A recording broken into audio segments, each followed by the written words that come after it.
Hello everyone! Dito sa video na to ay ipapakita ko sa inyo ang update ng ating mga Ionium collection. So, andito tayo sa harap ng ating collection ng Ioniums na dalawang dalawang bagay na nangyayari dito sa Ionium ko.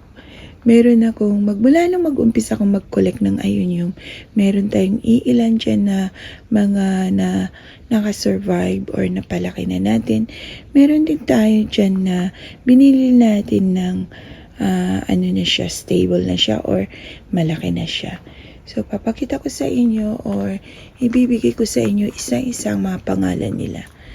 So, dito muna tayo sa left side. Yung first row na yan guys, ayan. Makikita natin si Carnariensis or Carnariense. Hindi ko sure.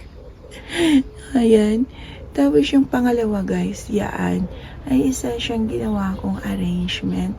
Yung nasa gitna, siya si Zwartkin. Nabigay ng ating isang kaibigan sa Angel Hara Channel. Pa-birthday niya sa akin guys. At yung sa baba guys, ayan, si Maldigras.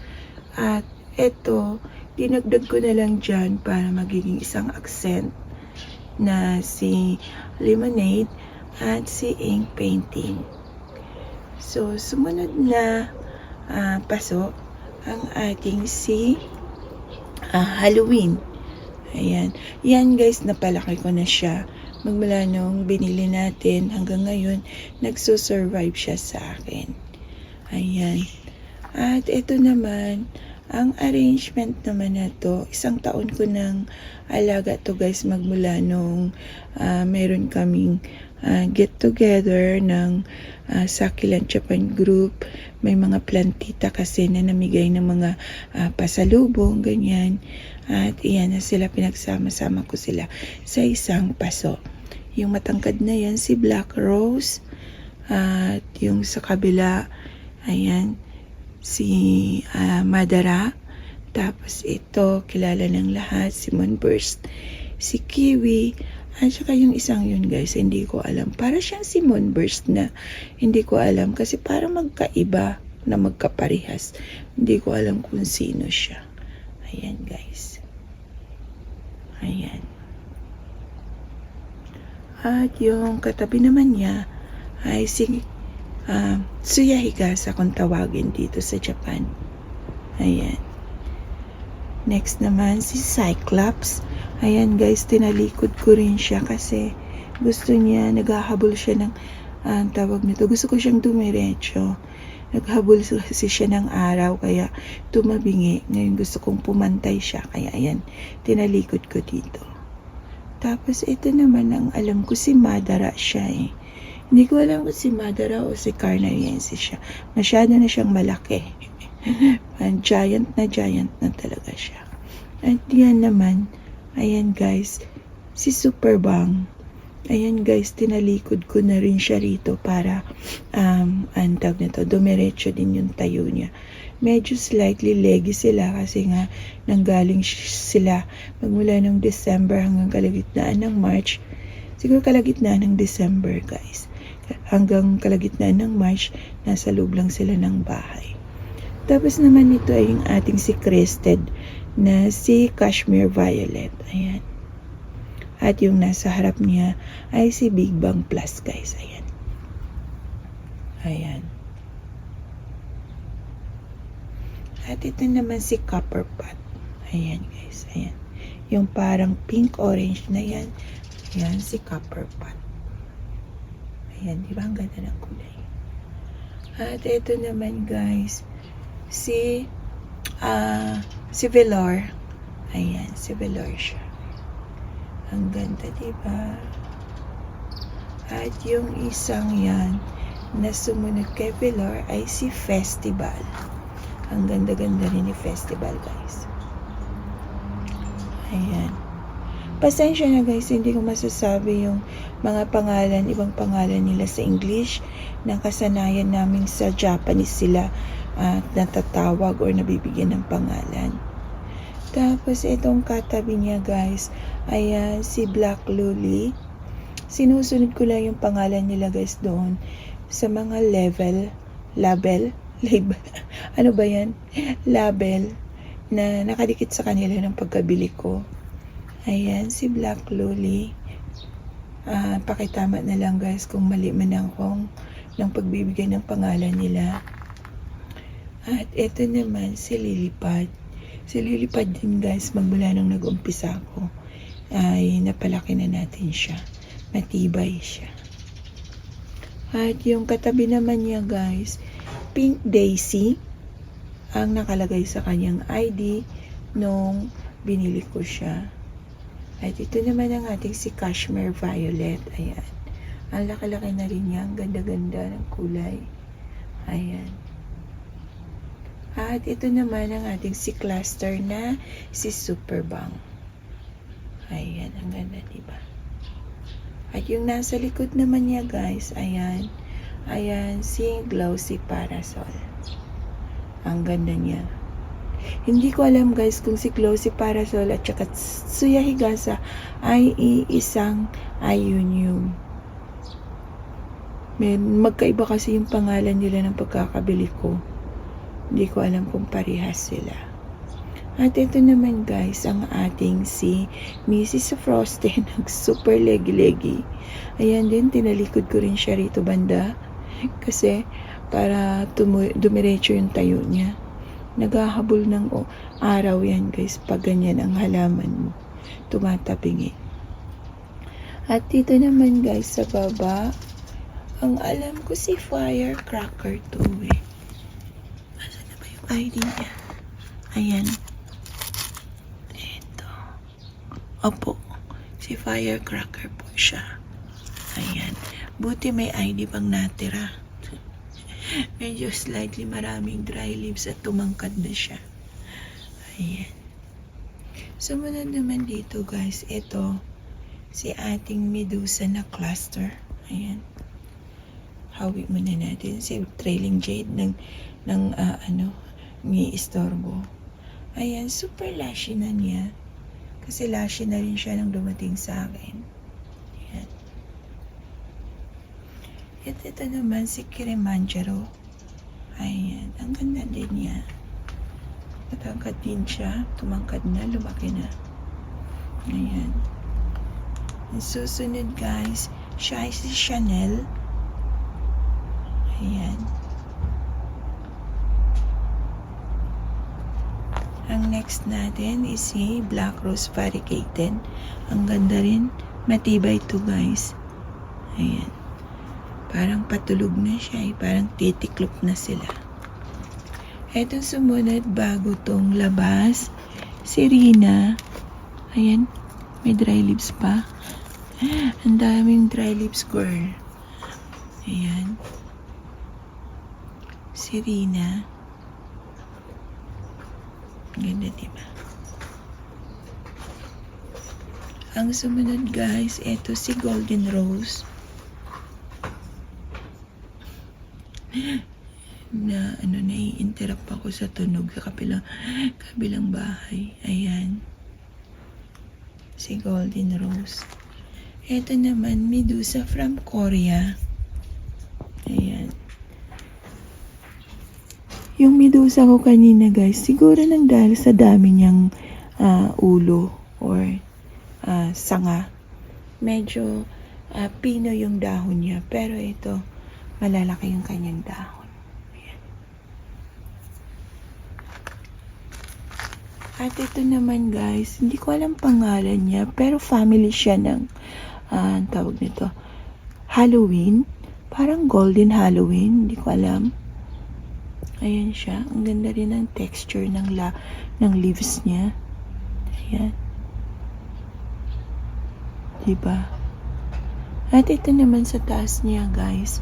Siya si Pink Witch Madara. Ibig sabihin hybrid siya. Nung pagkakabili ko sa kanya, yung ID niya Pink Witch Madara nakalagay. Ang ganda rin ng kulay niya. Akala ko green lang siya kasi dumating siya sa akin green. Pero ayan, ang ganda-ganda niya. Ayan. At dito naman guys, ito yung pinakabago kong bili or gift ni tatay sa akin na pang Mother's Day. Alam kong lang siya, common lang siya na tawag nito sunburst. Pero kasi nagustuhan ko sa kanya, bukod sa napakalaki niya na guys, ayan, ganyan siya kalaki. I-adjust natin yung camera, wait. Ayan, ganyan na siya kalaki, mas malaki pa siya sa kamay ko. Dalawa. Ang dami niyang babies. Ayan. Hindi pala kita. Ayan. Ang dami niyang babies kaso lang nakatalikod siya doon. Ayoko po muna siyang galawin dahil nga bagong tanim. Ayan, super cluster na 2 stem na matatabang stem. At yung sa baba guys, crested. Ito yung nagustuhan namin ni tatay sa kanya. Kaya nung binili ko, dadalawang isip din ako kasi kahit common siya, medyo may kamahalan guys. Dahil kapag sa mga ganitong ayunium or kahit anong halaman, kapag alam mong medyo matanda na or medyo ilang taon na siya, doon na na yung presyohan. Kaya medyo mahal namin siyang nakuha. Pero hindi naman ako nagsisi kasi talagang gustong gusto ko siya. Super. Ayan, ganda niya. Ito naman si Vortex. Tinabingin ko siyang ganyan guys kasi yun, nakatabingin na naman siyang ganun. Gusto kong dumiretso siya. Ayan, si Vortex. Ayan. At dito sa baba, ang ating si Sheena na lashi. Meron akong ilang Sheena, pero ito yung pinaka-lash na tawag to, nabili ko nitong March lang. Una kasi nung pagkasikat ng Sheena ay gustong-gusto ko na talagang magkaroon kaso lang ang mahal niya. So nakakita si Angel ng si Angge ng one head. Na namin talagang binili na namin pero nung dumating yung mga ilang buwan pa, mga nakalipas ng ilang buwan, talagang todong nagmura na siya. Kaya yan, bumili tayo ng lash. Ayan. Tapos ito naman ang isa kong si Chanel. Na lash na rin siya. Ayan, ang ganda rin niya. Ang ganda ng kulay ng dahon niya. Ito si Leo Cobre de Farom. Leo Cobre Farom. Ano ba yan? Sorry. Leo Cobre Farom. Ayan. Orange dapat to guys. Pero ewan ko kung bakit green talaga siya rito sa akin. Hindi siya talaga nai-stress. Ayan. At ito naman si Vinishki. Ayan guys. Si Vinishki. Maliit lang siya, nakalagay siya sa sa cup. Ayan, ang cute. Nakalagay siya sa ganyan. Medyo naglegi ng slide, pero okay lang yan. Ang ganda, diba?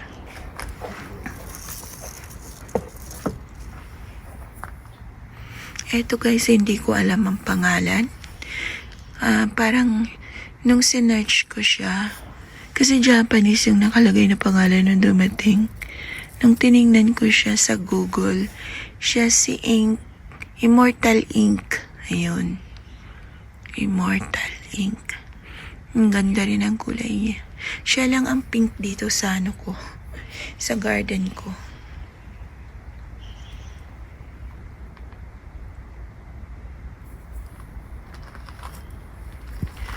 Tapos ito rin guys, hindi ko alam ang name niya. Ang ganda rin. Ayan. Ito si ink painting. Meron siyang malaking stem dito. Pinugot ko kasi nag-flower. Tapos, hindi ko alam, baka mabuhay pa ulit yun. Tinusok ko siya sa isang paso. Tapos, itong nagmamaganda natin si Kiwi. Ang ganda ng kulay niya. Ayan. Kaso lang, hindi ko alam kung nag-flower na siya. Parang, yung matured niya na stem. Ayan, namumulaklak. Ang ganda, diba? At ito si Choco Chips. Ohayou gozaimasu! Ito si Choco Chips na dapat matutulog na, pero parang pumarty. Kaya gising pa siya sa mga oras na ito. Ayan. At dito guys, yung ating arrangement na ayonium na hindi naman sila namatay, yung binunot ko dyan. Kaso lang hindi sila nag-ugat. Kaya ang ginawa ko para mag-ugat sila guys, water therapy ko muna sila ngayon. So hindi ko alam lahat ang pangalan nila bukod nito. Alam ko ito si Pink Witch. At yung iba ay hindi ko na alam. Hindi ko sila kilala. Ayan. So, balik tayo dito. Ito si salad bowl. Red salad bowl. Matibay siya guys. Kaso lang, noong mga siguro February, nasa loob ito ng bahay. Kaso lang, sa sobrang ang nagpapayata na sila at yun nga kulang ng sun exposure. Kaya ginawa ko, nilabas ko sila guys. Alam ko February malamig pa, sabi ko okay lang yan, hindi pa yan masusunog. Pumasok ako, wala ako dito sa bahay buong araw.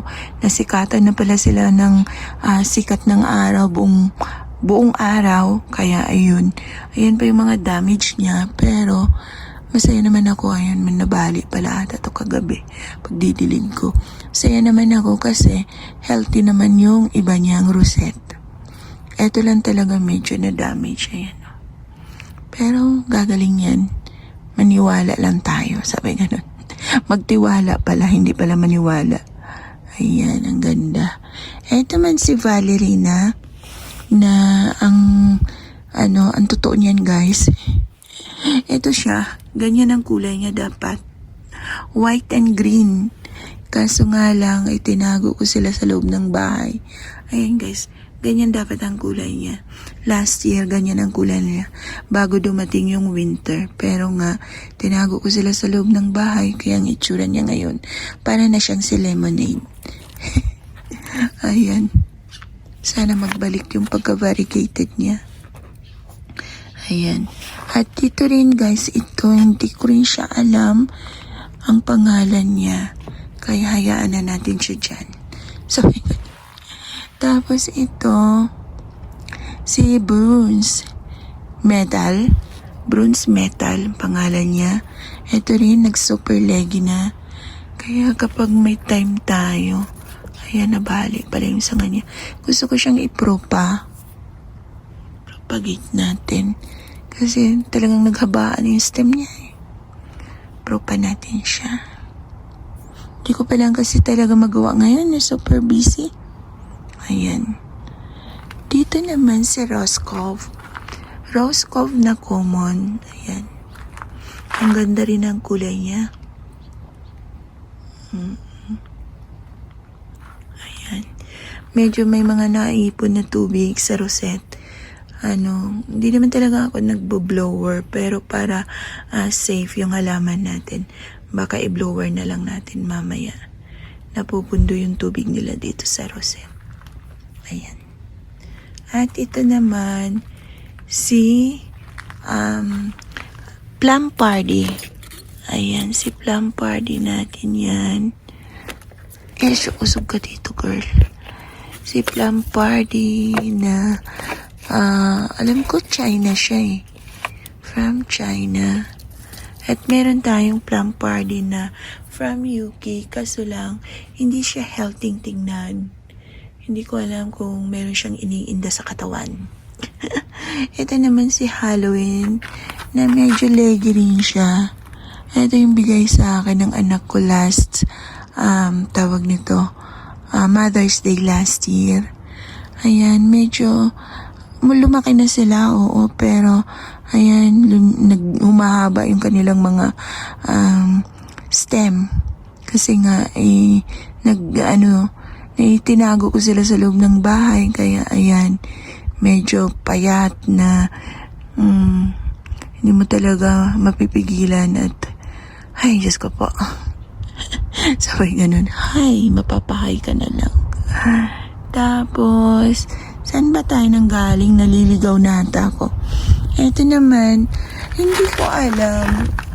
Kasi ang nakalagay, golden rose. Pero mayroong nagsasabi na hindi daw. Pero ang gusto ko kasi ang ganda-ganda ng pagkaroset niya. Kaya meron ako nitong 2 pots na parehas. Siguro kapag merong magkagusto ay i-giveaway na lang natin. Ano na natin, ililit go na natin. At ito yung aking maliit na si Sheena. Kasagsagan ng kainitan ng mga mata namin sa Simponium. So, ayan. Ayan, ang dami yung lumabas na baby dyan. Ayan, magbe-baby na siya. Ang ganda. Ganda-ganda ng kulay niya. At itong ating si Diamond. Si Diamond din, guys. Ayaw papigil. At, ayan, i-flex natin sa baba. Ayan, marami na rin siyang babies. Aray, nagulat ako dun. Ayan. Ayan. At ito naman, guys, hindi ko rin alam kasi nung binili ko siya, nakalagay Sheena. Ayan yung karatulan niya. Pero bakit nagtataka ako na malilit yung rosette niya kukumpara dito. So, doble-doble sila, guys. Alam kong parehas yung pangalan nila. Pero yung pagtitingnan mo yung itsura nila, parang magkaiba sila. So, kaya hindi ko sila mai-let go. Hindi ko sila ma-let go. So, dito sa part na to, ayan yung mga ioniums natin.